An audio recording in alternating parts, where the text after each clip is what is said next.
Ini saya berikan ijazah ya, untuk meringankan persoalan ini.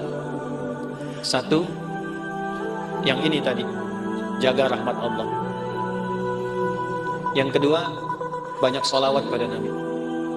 Allahumma salli ala sayyidina. Banyak sholawat pada Nabi. Itu orang yang sering sholawat pada Nabi, salah satu faedahnya insya Allah dimudahkan urusan hidupnya. Sholawat, banyakin sholawat. Dengan rasa cinta. Walaupun sekedar sholawat pun Allah berikan jawaban. Ini saya tanya nih, kita istighfar sendiri sama Allah, Astaghfirullahaladzim, dengan kita berwasilah menggunakan sholawat, kira-kira mana yang paling utama? Tapi jangan tebak-tebakan. Mana yang paling utama? Gini, dua-duanya utama. Tapi kalau kita mau dilihat mana yang paling berpotensi diterima, itu sholawat. Kenapa?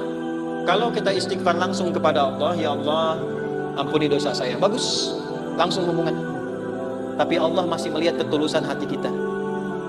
Karena ada yang istighfarnya cuma di lisan, gak nyampe ke hatinya. Contohnya habis sholat tuh, banyak yang saya perhatikan seringkali istighfarnya di lisan aja. Astagfirullah, astagfirullah, lihat handphone, astagfirullah.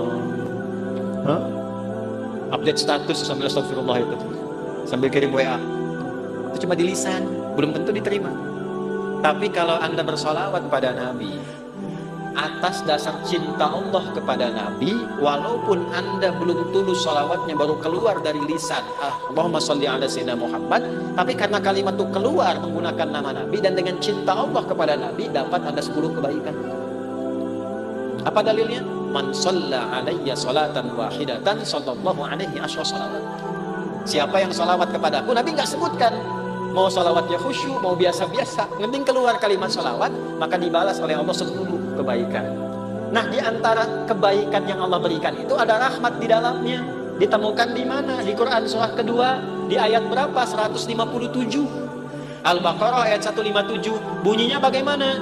Ulaika alaihim sholawatun min rabbihim wa rahmah wa ulaika humul muhtadun.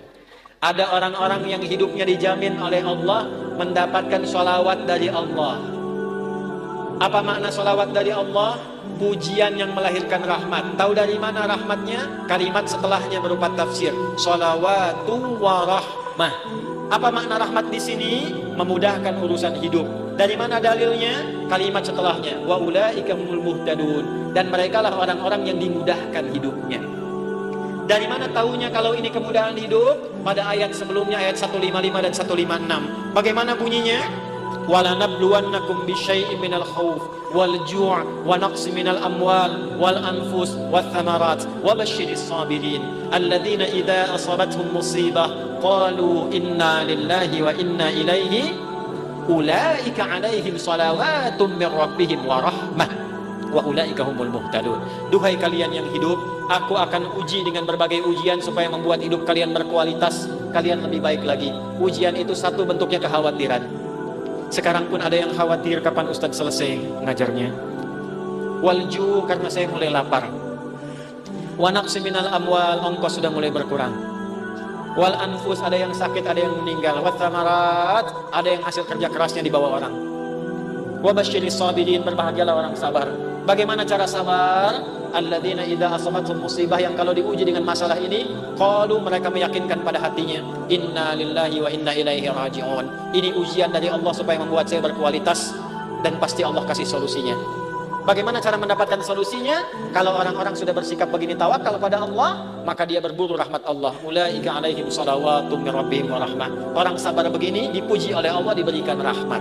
Kalau Allah sudah kasih rahmat, maka Allah berikan kemudahan untuk menyelesaikan semua masalah hidupnya. Maka orang-orang yang mempraktekkan hadis ini ar-rahimuna, orang-orang yang berkasih sayang, mempraktekkan hidup dengan rahmat, langsung otomatis dijaga oleh Allah dengan rahmatnya ini supaya dimudahkan semua urusan hidupnya. Semakin kuat prakteknya, semakin mudah hidupnya. Saya berani berkata begini karena saya mencoba, benar enggak ini kan, dengan keyakinan tuh. Benar enggak tuh untuk menenangkan hati, bukan meragukan itu. Seperti kata-kata Nabi Ibrahim, ya, di Al-Baqarah ayat 260. Wa idh qala Ibrahim rabbi arini kaifa tuhyil mauta qala awalam tu'min qala bala walakin liyatma'inna qalbi. Ya Allah, tunjukkan padaku bagaimana cara engkau menghidupkan yang mati. Kata Allah, kamu belum yakin. Kata Nabi Ibrahim, saya yakin ya Allah, supaya hati saya tenang saja. Saya lihat orang-orang dulu, kok betapa mudah hidupnya. Kita praktekkan satu-satu. Melihat orang dengan kasih sayang, mencoba untuk memaafkan, mencoba untuk berlapang dada, menempatkan pada tempatnya. Latihan aja, baru latihan itu dimudahkan, Pak. Baru latihan masih sedikit. Ini tidak beli, ini tidak beli. Pak, ini pami kaca soca ya, ayah nungintun. Bapak diangge, eta biasa. Tapi bu, kaca soca ukurannya sami persis. Sama persis ukurannya dengan keadaan mata saya. Kan Anda nggak tahu berapa yang silindris, berapa yang minus ini. Ini kalau saya buka kacamata, laki-laki dan perempuan sama. Sama-sama manusia. Makanya kenapa bu, kalau pengajian perempuan, ibu-ibu, sab muslimah itu saya buka kacamata. Ya, tujuan utamanya supaya yang paling cantik tetap istri saya.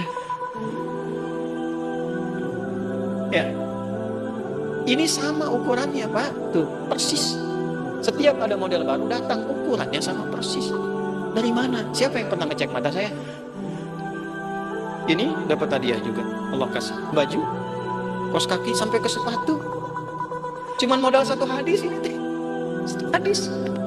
Cuman modalnya yakin punya Allah. Nah, eta teh modal yang paling utama tuh punya Allah. Gitu. Sekarang kita kekurangan itu. Sekarang banyak orang kekurangan itu. Jadi rasanya kurang merasa punya Allah. Coba tanamkan pada hati, saya punya Allah.